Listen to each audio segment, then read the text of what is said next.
జర్మనీకి వెళ్ళిపోవాలండి.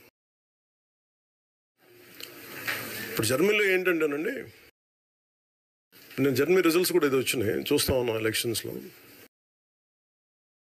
25% వచ్చిన highest percentage of వచ్చిన ఓటుకి ఇన్ని ఎంపీస్, ఇంత అసెంబ్లీ స్థానాలు ఉంటాయి వాళ్ళకి. 5% మించి తక్కువ వస్తే 5% ఓట్లు మిగతా వాళ్ళు పంచుకుంటారు. ఆ మనిషి కార్పొరేటర్కి ఎక్కువ, ఎమ్మెల్యేకి తక్కువ. జీవితకాలంలో ఇప్పుడు ఎమ్మెల్యే ఒకసారి అయినాడయ్యా. తన రాజకీయ ప్రస్థానంలో ఈ విధంగా ఆయన ముందుకెళ్తూ ఉంటాడు. ఒక క్రిమినల్ మైండ్.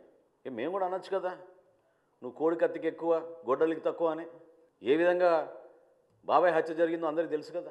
పద్ధత ప్రజాస్వామ్యంలో మీరందరూ కూడా ఒక పద్ధతి ప్రకారంగా మాట్లాడుకోవడం అలవాటు చేసుకోవాలి. కించపరిచే విధంగా దానివల్ల మీకు ఏదో ఓట్లు పడిపోతాయి అనుకుంటే మాత్రం నిన్నటి ఎన్నికలే మీకు దానికి నిదర్శనం.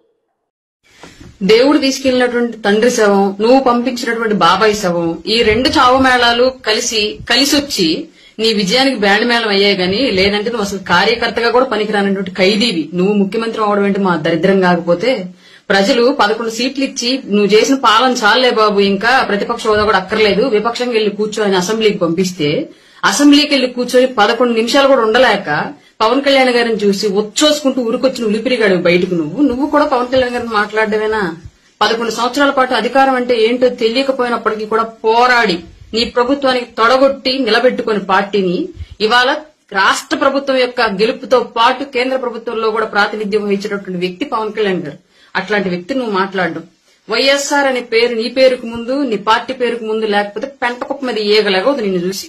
నువ్వు కూడా మాట్లాడటం ఏందా చండాలంగా. ఇక రాజకీయాలకు పనికిరావు గానీ సర్దుకో సల్లగా కేసుల వారం తేల్చుకొని ఆస్తుల సెటిల్మెంట్లు చూసుకో. ఇంకా చెల్లి తల్లి కూడా ఉమ్మెత్తేస్తున్నారు. ఇక నీకెందుకు? ఇంతకుముందు ఆంధ్రప్రదేశ్ రాజకీయాల్లో కేఏ పాల్ గారు ప్రెస్ మీట్ పెడితే జోకే ఉండిద్దని చెప్పి చూసేవాళ్ళు. ఇవాళ ఆయన చూడట్లా, ఆయన మరిపించి జోకర్ పోయి ట్రోలర్ నువ్వు అయ్యావు ఆంధ్రప్రదేశ్ లో. నువ్వు ప్రెస్ మీట్ పెడితేనే మేమర్స్ వచ్చేస్తున్నారు ఏం మాట్లాడాడు అని చెప్పేసి. అట్లాంటి సిచ్యువేషన్ అయిపోయింది నీది. నువ్వు పెద్ద నాయకుడివి, కర్మగాలి. ఆంధ్రప్రదేశ్ దరిద్రం కొద్ది ఏదో ఒక్కసారి ముఖ్యమంత్రి అయినంత మాత్రం నువ్వు పెద్ద దేశీ నేతలాగా నువ్వు ఫీల్ అయిపోయి మాట్లాడడం మేమందరం వెర్రిపప్పల్లా వింటాం. మా కర్మ.